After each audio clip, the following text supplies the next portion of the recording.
Chapter 12. The Lord had said to Abram, Leave your country, your people, and your father's household, and go to the land I will show you. I will make you into a great nation, and I will bless you. I will make your name great, and you will be a blessing. I will bless those who bless you, and whoever curses you, I will curse, and all peoples on earth will be blessed through you. So Abram left as the Lord had told him, and Lot went with him. Abram was 75 years old when he set out from Haran. He took his wife Sarai, his nephew Lot, all the possessions they had accumulated, and the people they had acquired in Haran, and they set out for the land of Canaan, and they arrived there. Abram traveled through the land as far as the site of the great tree of Moreh at Shechem. At that time the Canaanites were in the land. The Lord appeared to Abram and said, To your offspring I will give this land. So he built an altar there to the Lord who had appeared to him. From there he went on toward the hills east of Bethel and pitched his tent, with Bethel on the west and Ai on the east. There he built an altar to the Lord and called on the name of the Lord. Then Abram set out and continued toward the Negev. Now there was a famine in the land, and Abram went down to Egypt to live there for a while because the famine was severe. As he was about to enter Egypt, he said to his wife Sarai, I know what a beautiful woman you are. When the Egyptians see you, they will say, This is his wife. Then they will kill me, but will let you live. Say you are my sister, so that I will be treated well for your sake, and my life will be spared because of you. When Abram came to Egypt, the Egyptians saw that she was a very beautiful woman. And when Pharaoh's officials saw her, they praised her to Pharaoh, and she was taken into his palace. He treated Abram well for her sake, and Abram acquired sheep and cattle, male and female donkeys, men servants and maidservants, and camels. But the Lord inflicted serious diseases on Pharaoh and his household because of Abram's wife Sarai. So Pharaoh summoned Abram. What have you done to me? He said, Why didn't you tell me she was your wife? Why did you say she is my sister, so that I took her to be my wife? Now then, here is your wife. Take her and go. Then Pharaoh gave orders about Abram to his men, and they sent him on his way with his wife and everything he had. Chapter 13. So Abram went up from Egypt to the Negev with his wife and everything he had, and Lot went with him. Abram had become very wealthy in livestock and in silver and gold. From the Negev he went from place to place until he came to Bethel, to the place between Bethel and Ai, where his tent had been earlier, and where he had first built an altar. There Abram called on the name of the Lord. Now Lot, who was moving about with Abram, also had flocks and herds and tents. But the land could not support them while they stayed together, for their possessions were so great that they were not able to stay together. And quarreling arose between Abram's herdsmen and the herdsmen of Lot. The Canaanites and Perizzites were also living in the land at that time. So Abram said to Lot, Let's not have any quarreling between you and me, or between your herdsmen and mine, for we are brothers. Is not the whole land before you? Let's part company. If you go to the left, I'll go to the right. If you go to the right, I'll go to the left. Lot looked up and saw that the whole plain of the Jordan was well watered, like the garden of the Lord, like the land of Egypt toward Zoar. This was before the Lord destroyed Sodom and Gomorrah. So Lot chose for himself the whole plain of the Jordan and set out toward the east. The two men parted company. Abram lived in the land of Canaan, while Lot lived among the cities of the plain and pitched his tents near Sodom. Now the men of Sodom were wicked and were sinning greatly against the Lord. The Lord said to Abram after Lot had parted from him, Lift up your eyes from where you are, and look north and south, east and west. All the land that you see, I will give to you and your offspring forever. I will make your offspring like the dust of the earth, so that if anyone could count the dust, then your offspring could be counted. Go, walk through the length and breadth of the land, for I am giving it to you. So Abram moved his tents and went to live near the great trees of Mamre at Hebron, where he built an altar to the Lord. Chapter 14. At this time, Amraphel, king of Shinar, Arioch, king of Elasar, Chedorlaomer, king of Elam, and Tidal, king of Goyim, went to war against Bera, king of Sodom, Birsha, king of Gomorrah, Shinab, king of Admah, Shemeber, king of Zeboim, and the king of Bela, that is Zoar. All these latter kings joined forces in the valley of Siddim, the Salt Sea. For 12 years they had been subject to Chedorlaomer, but in the 13th year they rebelled. In the 14th year, Chedorlaomer and the kings allied with him went out and defeated the Rephaites in Ashtaroth-Karnaim, the Zuzites in Ham, the Emites in Sheba-Kiriathaim, and the Horites in the hill country of Seir, as far as El-Perun near the desert. Then they turned back and went to En-Mishpat, that is Kadesh, and they conquered the whole territory of the Amalekites, as well as the Amorites, who were living in Hazazon-Tamar. Then the king of Sodom, the king of Gomorrah, the king of Admah, the king of Zeboim, and the king of Bela, that is Zoar, marched out and drew up their battle lines in the valley of Siddim against Chedorlaomer, king of Elam, Tidal, king of Goyim, Amraphel, king of Shinar, and Arioch, king of Elasar, 4 kings against 5. Now the valley of Siddim was full of tar pits, and when the kings of Sodom and Gomorrah fled, some of the men fell into them, and the rest fled to the hills. The 4 kings seized all the goods of Sodom and Gomorrah and all their food. Then they went away. They also carried off Abram's nephew Lot and his possessions, since he was living in Sodom. One who had escaped came and reported this to Abram the Hebrew. Now Abram was living near the great trees of Mamre the Amorite, a brother of Eshcol and Aner, all of whom were allied with Abram. When Abram heard that his relative had been taken captive, he called out the 318 trained men born in his household, and went in pursuit as far as Dan. During the night, Abram divided his men to attack them, and he routed them, pursuing them as far as Hobah, north of Damascus. He recovered all the goods and brought back his relative Lot and his possessions, together with the women and the other people. After Abram returned from defeating Chedorlaomer and the kings allied with him, the king of Sodom came out to meet him in the valley of Sheva, that is, the king's valley. Then Melchizedek, king of Salem, brought out bread and wine. He was priest of God Most High, and he blessed Abram, saying, Blessed be Abram by God Most High, creator of heaven and earth. And blessed be God Most High, who delivered your enemies into your hand. Then Abram gave him 1/10 of everything. The king of Sodom said to Abram, Give me the people, and keep the goods for yourself. But Abram said to the king of Sodom, I have raised my hand to the Lord, God Most High, creator of heaven and earth, and have taken an oath that I will accept nothing belonging to you, not even a thread or the thong of a sandal, so that you will never be able to say, I made Abram rich. I will accept nothing but what my men have eaten, and the share that belongs to the men who went with me, to Aner, Eshcol, and Mamre. Let them have their share. Chapter 15. After this, the word of the Lord came to Abram in a vision. Do not be afraid, Abram. I am your shield, your very great reward. But Abram said, O sovereign Lord, what can you give me since I remain childless, and the one who will inherit my estate is Eliezer of Damascus? And Abram said, You have given me no children, so a servant in my household will be my heir. Then the word of the Lord came to him. This man will not be your heir, but a son coming from your own body will be your heir. He took him outside and said, Look up at the heavens and count the stars, if indeed you can count them. Then he said to him, So shall your offspring be. Abram believed the Lord, and he credited it to him as righteousness. He also said to him, I am the Lord, who brought you out of Ur of the Chaldeans, to give you this land to take possession of it.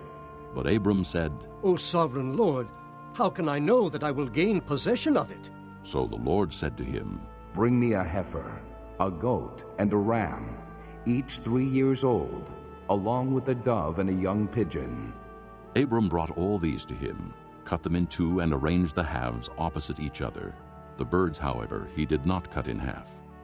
Then birds of prey came down on the carcasses, but Abram drove them away. As the sun was setting, Abram fell into a deep sleep, and a thick and dreadful darkness came over him. Then the Lord said to him, Know for certain that your descendants will be strangers in a country not their own, and they will be enslaved and mistreated 400 years. But I will punish the nation they serve as slaves, and afterward they will come out with great possessions. You, however, will go to your fathers in peace and be buried at a good old age. In the 4th generation, your descendants will come back here, for the sin of the Amorites has not yet reached its full measure. When the sun had set and darkness had fallen, a smoking firepot with a blazing torch appeared and passed between the pieces. On that day, the Lord made a covenant with Abram and said, To your descendants I give this land from the river of Egypt to the great river the Euphrates, the land of the Kenites, Kenizzites, Cadmonites, Hittites, Perizzites, Rephaites, Amorites, Canaanites, Girgashites, and Jebusites. Chapter 16. Now Sarai, Abram's wife, had borne him no children, but she had an Egyptian maidservant named Hagar. So she said to Abram, The Lord has kept me from having children. Go, sleep with my maidservant. Perhaps I can build a family through her. Abram agreed to what Sarai said. So after Abram had been living in Canaan 10 years, Sarai his wife took her Egyptian maidservant Hagar and gave her to her husband to be his wife. He slept with Hagar, and she conceived. When she knew she was pregnant, she began to despise her mistress. Then Sarai said to Abram, You are responsible for the wrong I am suffering. I put my servant in your arms, and now that she knows she is pregnant, she despises me. May the Lord judge between you and me. Your servant is in your hands. Abram said, Do with her whatever you think best. Then Sarai mistreated Hagar, so she fled from her. The angel of the Lord found Hagar near a spring in the desert. It was the spring that is beside the road to Shur. And he said, Hagar, servant of Sarai, where have you come from, and where are you going? I'm running away from my mistress Sarai. She answered. Then the angel of the Lord told her, Go back to your mistress and submit to her. The angel added, I will so increase your descendants that they will be too numerous to count. The angel of the Lord also said to her, You are now with child, and you will have a son. You shall name him Ishmael, for the Lord has heard of your misery. He will be a wild donkey of a man. His hand will be against everyone, and everyone's hand against him, and he will live in hostility toward all his brothers. She gave this name to the Lord who spoke to her. You are the God who sees me. For she said, I have now seen the one who sees me. That is why the well was called Beer Lahairoi. It is still there between Kadesh and Bered. So Hagar bore Abram a son, and Abram gave the name Ishmael to the son she had borne. Abram was 86 years old when Hagar bore him Ishmael. Chapter 17. When Abram was 99 years old, the Lord appeared to him and said, I am God Almighty. Walk before me and be blameless. I will confirm my covenant between me and you, and will greatly increase your numbers. Abram fell face down, and God said to him, As for me, this is my covenant with you. You will be the father of many nations. No longer will you be called Abram. Your name will be Abraham, for I have made you a father of many nations. I will make you very fruitful. I will make nations of you, and kings will come from you. I will establish my covenant as an everlasting covenant between me and you and your descendants after you for generations to come, to be your God and the God of your descendants after you. The whole land of Canaan, where you are now an alien, I will give as an everlasting possession to you and your descendants after you, and I will be their God. Then God said to Abraham, As for you, you must keep my covenant, you and your descendants after you, for the generations to come. This is my covenant with you and your descendants after you. The covenant you are to keep. Every male among you shall be circumcised. You are to undergo circumcision, and it will be the sign of the covenant between me and you. For the generations to come, every male among you who is 8 days old must be circumcised, including those born in your household, or bought with money from a foreigner, those who are not your offspring. Whether born in your household or bought with your money, they must be circumcised. My covenant in your flesh is to be an everlasting covenant. Any uncircumcised male who has not been circumcised in the flesh will be cut off from his people. He has broken my covenant. God also said to Abraham, As for Sarai, your wife, you are no longer to call her Sarai. Her name will be Sarah. I will bless her, and will surely give you a son by her. I will bless her so that she will be the mother of nations. Kings of peoples will come from her. Abraham fell face down. He laughed and said to himself, Will a son be born to a man 100 years old? Will Sarah bear a child at the age of 90? And Abraham said to God, If only Ishmael might live under your blessing. Then God said, Yes, but your wife Sarah will bear you a son, and you will call him Isaac. I will establish my covenant with him as an everlasting covenant for his descendants after him. And as for Ishmael, I have heard you. I will surely bless him. I will make him fruitful and will greatly increase his numbers. He will be the father of 12 rulers, and I will make him into a great nation. But my covenant I will establish with Isaac, whom Sarah will bear to you by this time next year. When he had finished speaking with Abraham, God went up from him. On that very day, Abraham took his son Ishmael and all those born in his household, or bought with his money, every male in his household, and circumcised them as God told him. Abraham was 99 years old when he was circumcised, and his son Ishmael was 13. Abraham and his son Ishmael were both circumcised on that same day, and every male in Abraham's household, including those born in his household, or bought from a foreigner, was circumcised with him. Chapter 18. The Lord appeared to Abraham near the great trees of Mamre while he was sitting at the entrance to his tent in the heat of the day. Abraham looked up and saw 3 men standing nearby.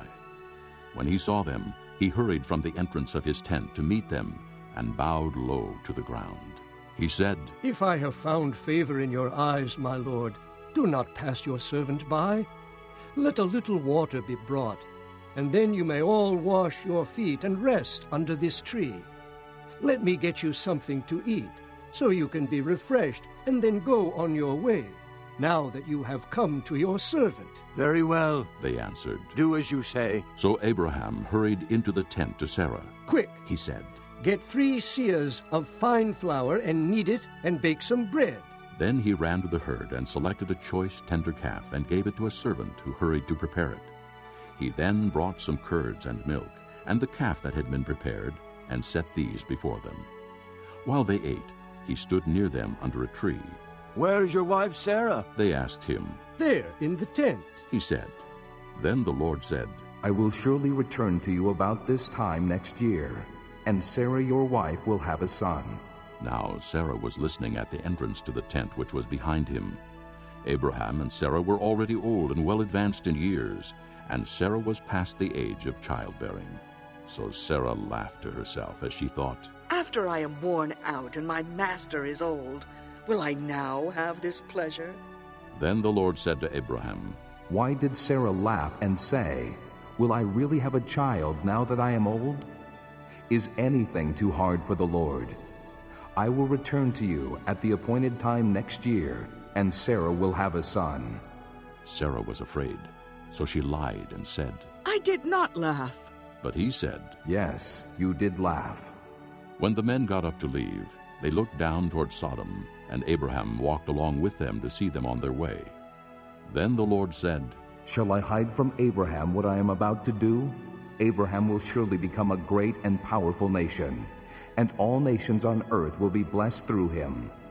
For I have chosen him, so that he will direct his children and his household after him, to keep the way of the Lord by doing what is right and just, so that the Lord will bring about for Abraham what he has promised him. Then the Lord said, The outcry against Sodom and Gomorrah is so great, and their sin so grievous, that I will go down and see if what they have done is as bad as the outcry that has reached me.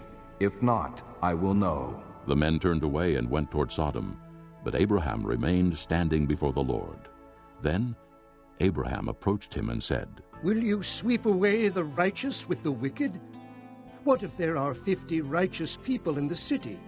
Will you really sweep away and not spare the place for the sake of the 50 righteous people in it? Far be it from you to do such a thing, to kill the righteous with the wicked, treating the righteous and the wicked alike. Far be it from you. Will not the judge of all the earth do right? The Lord said, If I find 50 righteous people in the city of Sodom, I will spare the whole place for their sake. Then Abraham spoke up again. Now that I have been so bold as to speak to the Lord, though I am nothing but dust and ashes, what if the number of the righteous is 5 less than 50? Will you destroy the whole city because of 5 people? If I find 45 there, He said. I will not destroy it. Once again he spoke to him. What if only 40 are found there? He said, For the sake of 40, I will not do it. Then he said, May the Lord not be angry, but let me speak. What if only 30 can be found there? He answered, I will not do it if I find 30 there. Abraham said, Now that I have been so bold as to speak to the Lord, what if only 20 can be found there? He said, For the sake of 20, I will not destroy it. Then he said, May the Lord not be angry, but let me speak just once more. What if only 10 can be found there? He answered, For the sake of 10, I will not destroy it. When the Lord had finished speaking with Abraham, he left, and Abraham returned home. Chapter 19.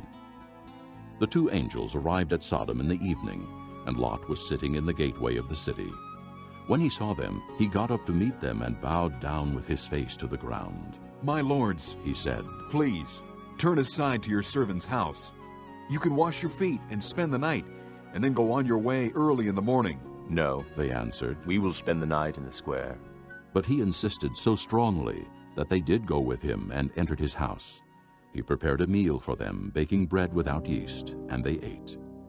Before they had gone to bed, all the men from every part of the city of Sodom, both young and old, surrounded the house. They called to Lot. Where are the men who came to you tonight? Bring them out to us so that we can have sex with them. Lot went outside to meet them and shut the door behind him and said, No, my friends, don't do this wicked thing. Look, I have 2 daughters who have never slept with a man. Let me bring them out to you, and you can do what you like with them. But don't do anything to these men, for they have come under the protection of my roof. Get out of our way. They replied, and they said, This fellow came here as an alien, and now he wants to play the judge. We'll treat you worse than them. They kept bringing pressure on Lot and moved forward to break down the door. But the men inside reached out and pulled Lot back into the house and shut the door. Then they struck the men who were at the door of the house, young and old, with blindness, so that they could not find the door.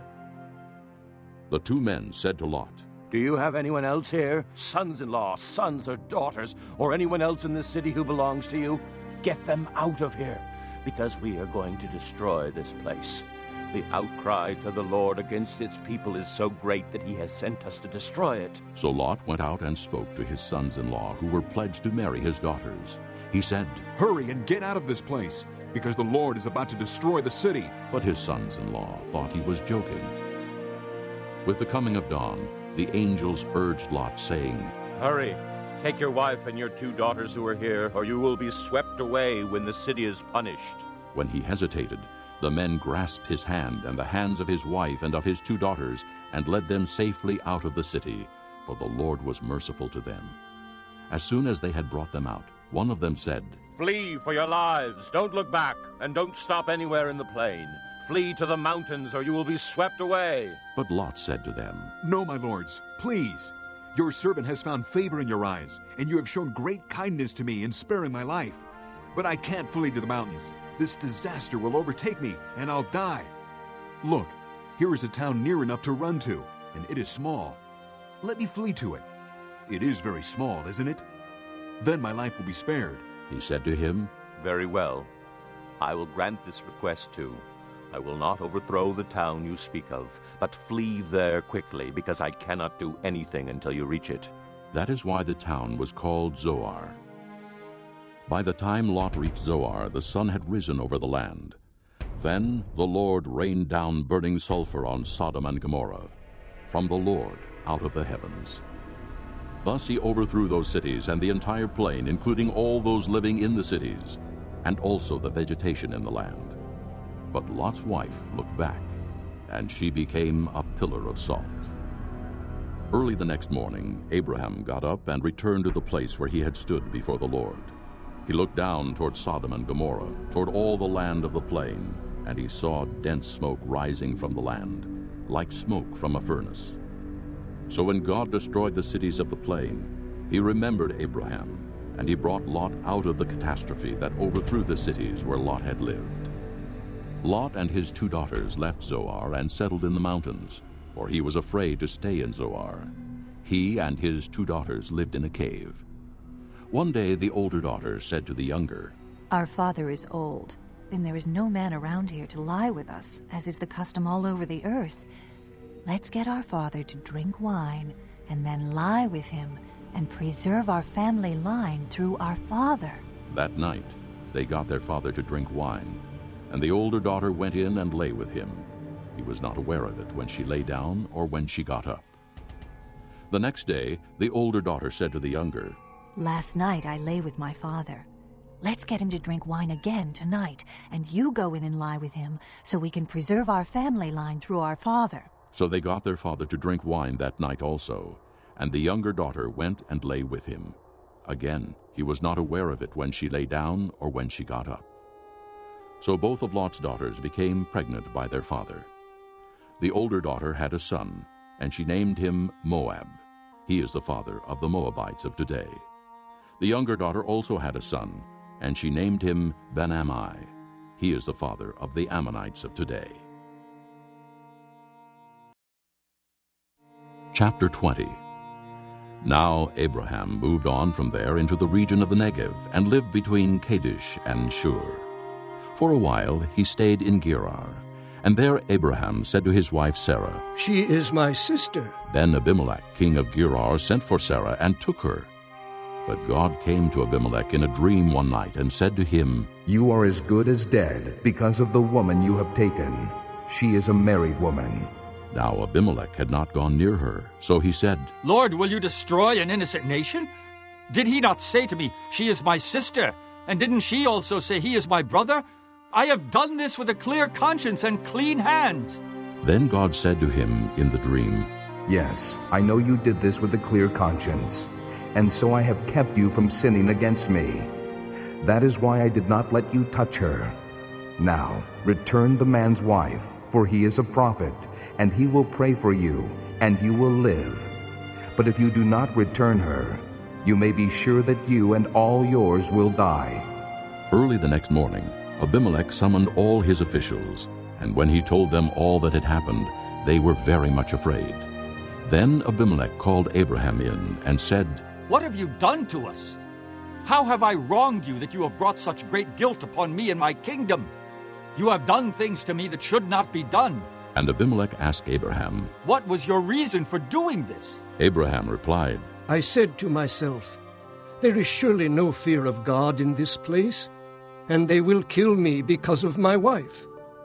Besides, she really is my sister, the daughter of my father, though not of my mother, and she became my wife.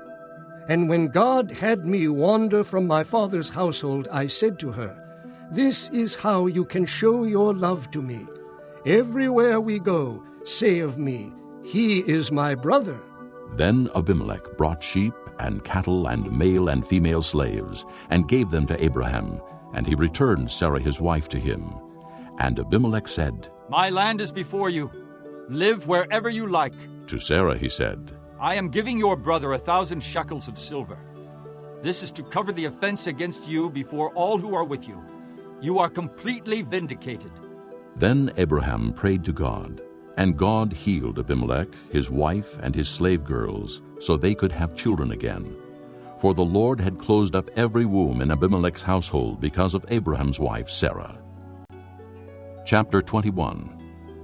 Now the Lord was gracious to Sarah, as he had said, and the Lord did for Sarah what he had promised.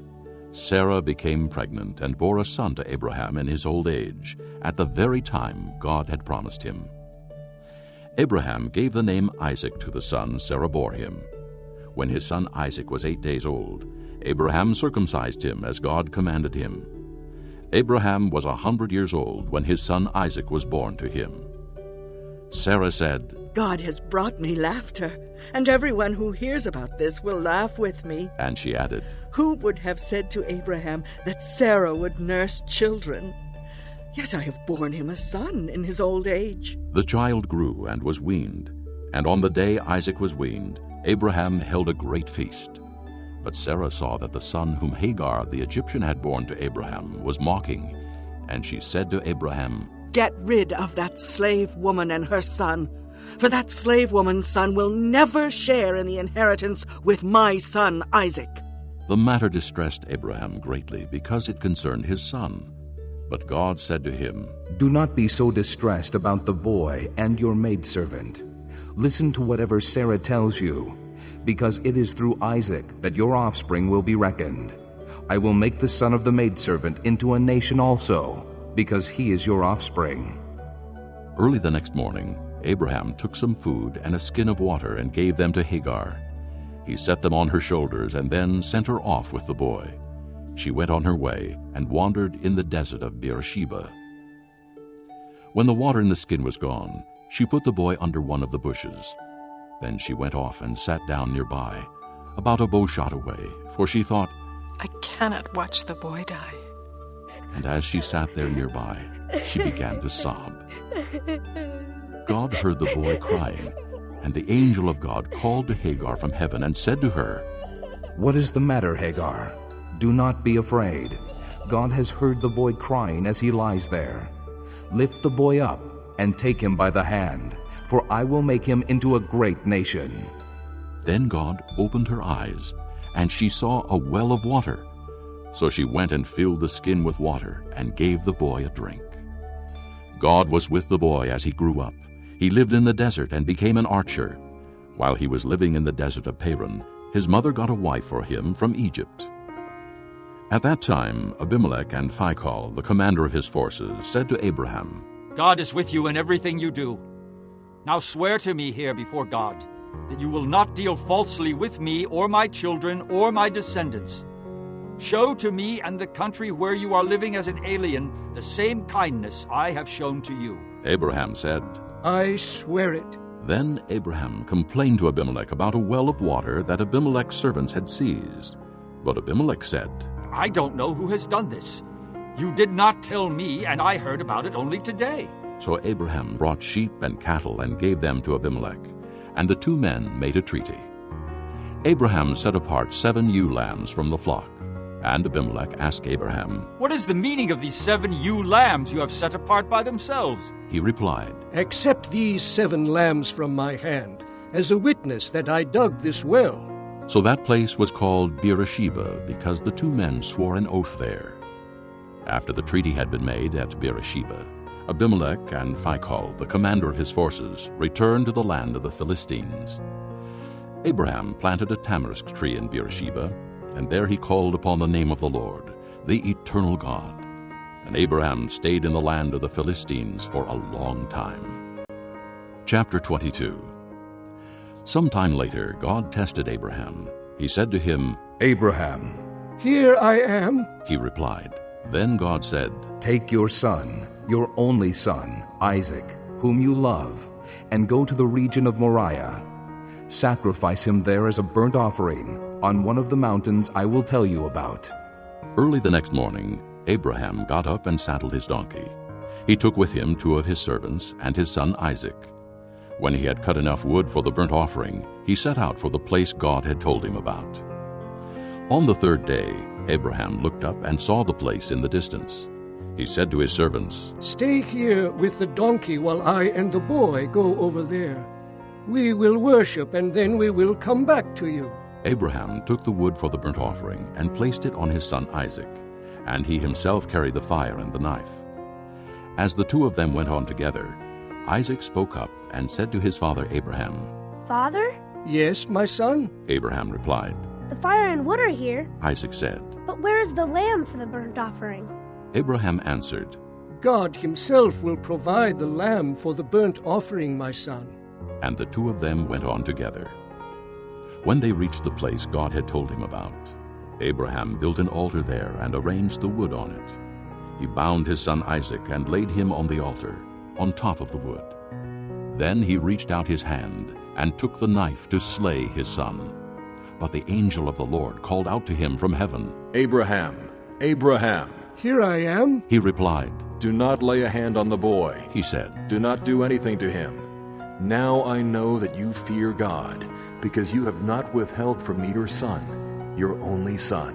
Abraham looked up, and there in a thicket he saw a ram caught by its horns. He went over and took the ram and sacrificed it as a burnt offering instead of his son. So Abraham called that place, "The Lord will provide." And to this day it is said, "On the mountain of the Lord it will be provided."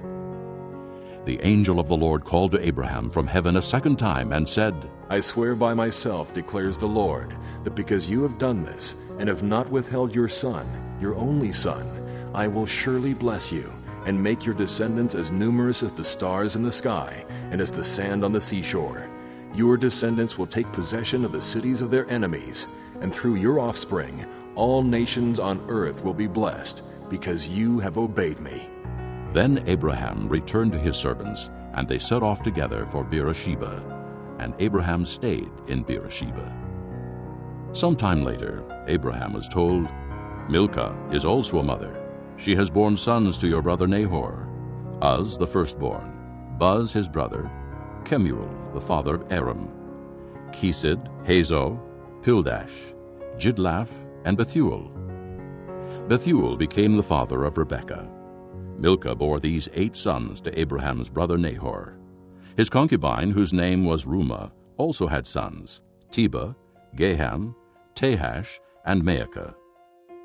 Chapter 23. Sarah lived to be 127 years old. She died at Kiriath Arba, that is Hebron, in the land of Canaan. And Abraham went to mourn for Sarah and to weep over her. Then Abraham rose from beside his dead wife and spoke to the Hittites. He said, "I am an alien and a stranger among you. Sell me some property for a burial site here so I can bury my dead." The Hittites replied to Abraham, "Sir, listen to us. You are a mighty prince among us. Bury your dead in the choicest of our tombs. None of us will refuse you his tomb for burying your dead." Then Abraham rose and bowed down before the people of the land, the Hittites. He said to them, "If you are willing to let me bury my dead, then listen to me and intercede with Ephron, son of Zohar, on my behalf. So he will sell me the cave of Machpelah, which belongs to him and is at the end of his field. Ask him to sell it to me for the full price as a burial site among you."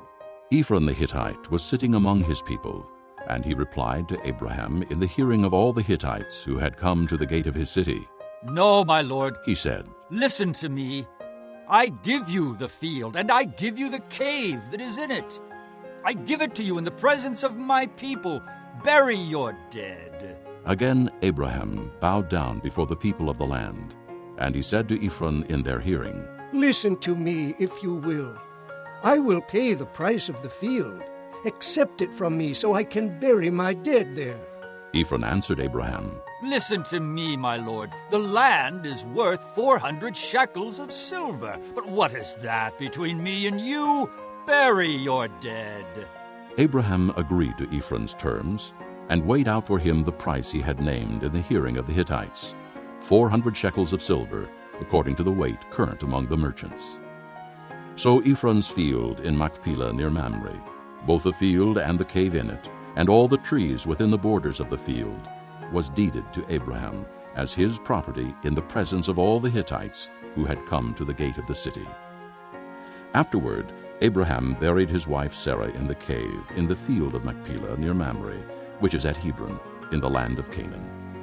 So the field and the cave in it were deeded to Abraham by the Hittites as a burial site. Chapter 24. Abraham was now old and well advanced in years, and the Lord had blessed him in every way. He said to the chief servant in his household, the one in charge of all that he had, "Put your hand under my thigh. I want you to swear by the Lord, the God of heaven and the God of earth, that you will not get a wife for my son from the daughters of the Canaanites, among whom I am living, but will go to my country and my own relatives and get a wife for my son Isaac." The servant asked him, "What if the woman is unwilling to come back with me to this land? Shall I then take your son back to the country you came from?" "Make sure that you do not take my son back there," Abraham said. "The Lord, the God of heaven, who brought me out of my father's household and my native land, and who spoke to me and promised me on oath, saying, 'To your offspring I will give this land,' he will send his angel before you so that you can get a wife for my son from there. If the woman is unwilling to come back with you, then you will be released from this oath of mine. Only do not take my son back there." So the servant put his hand under the thigh of his master Abraham, and swore an oath to him concerning this matter. Then the servant took 10 of his master's camels and left, taking with him all kinds of good things from his master. He set out for Aram-naharaim and made his way to the town of Nahor. He had the camels kneel down near the well outside the town. It was toward evening, the time the women go out to draw water. Then he prayed, "O Lord, God of my master Abraham, give me success today, and show kindness to my master Abraham.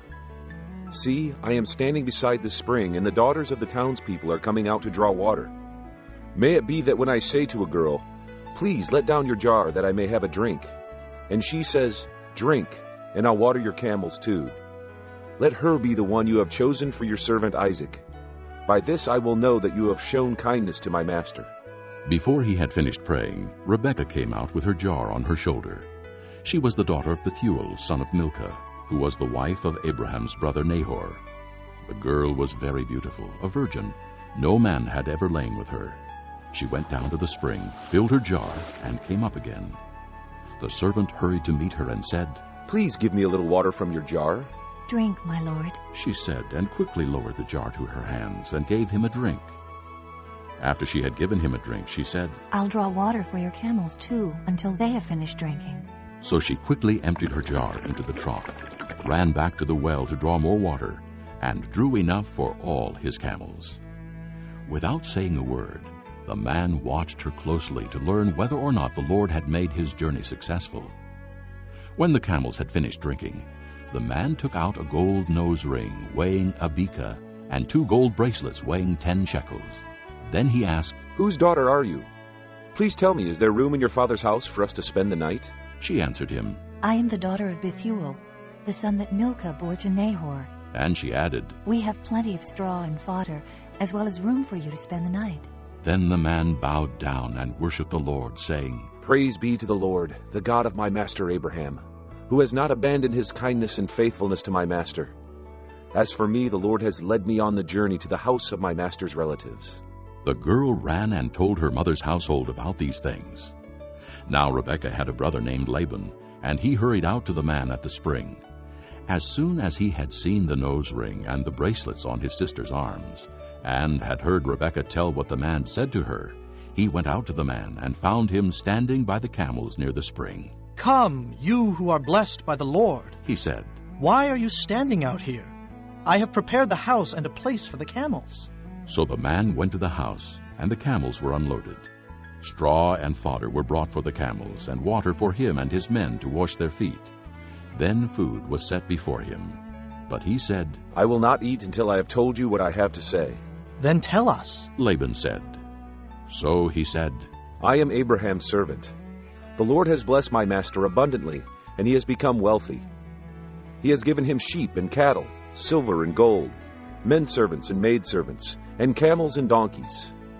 My master's wife Sarah has borne him a son in her old age, and he has given him everything he owns. And my master made me swear an oath and said, You must not get a wife for my son from the daughters of the Canaanites, in whose land I live, but go to my father's family and to my own clan, and get a wife for my son. Then I asked my master, What if the woman will not come back with me? He replied, The Lord before whom I have walked will send his angel with you and make your journey a success, so that you can get a wife for my son from my own clan and from my father's family. Then, when you go to my clan, you will be released from my oath, even if they refuse to give her to you. You will be released from my oath. When I came to the spring today, I said, O Lord God of my master Abraham, if you will, please grant success to the journey on which I have come. See, I am standing beside the spring. If a maiden comes out to draw water, and I say to her, Please let me drink a little water from your jar, and if she says to me, Drink, and I'll draw water for your camels too, let her be the one the Lord has chosen for my master's son. Before I finished praying in my heart, Rebekah came out with her jar on her shoulder.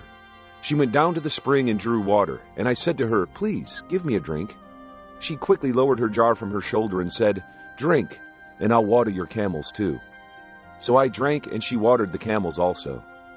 I asked her, Whose daughter are you? She said, The daughter of Bethuel, son of Nahor, whom Milcah bore to him. Then I put the ring in her nose and the bracelets on her arms, and I bowed down and worshipped the Lord. I praised the Lord, the God of my master Abraham, who had led me on the right road to get the granddaughter of my master's brother for his son. Now if you will show kindness and faithfulness to my master, tell me, and if not, tell me, so I may know which way to turn. Laban and Bethuel answered, This is from the Lord. We can say nothing to you one way or the other. Here is Rebekah. Take her and go, and let her become the wife of your master's son, as the Lord has directed. When Abraham's servant heard what they said, he bowed down to the ground before the Lord. Then the servant brought out gold and silver jewelry and articles of clothing and gave them to Rebekah. He also gave costly gifts to her brother and to her mother. Then he and the men who were with him ate and drank and spent the night there. When they got up the next morning, he said, Send me on my way to my master. But her brother and her mother replied, Let the girl remain with us 10 days or so. Then you may go. But he said to them, Do not detain me. Now that the Lord has granted success to my journey, send me on my way so I may go to my master. Then they said, Let's call the girl and ask her about it. So they called Rebekah and asked her. Will you go with this man? I will go, she said. So they sent their sister Rebekah on her way, along with her nurse and Abraham's servant and his men.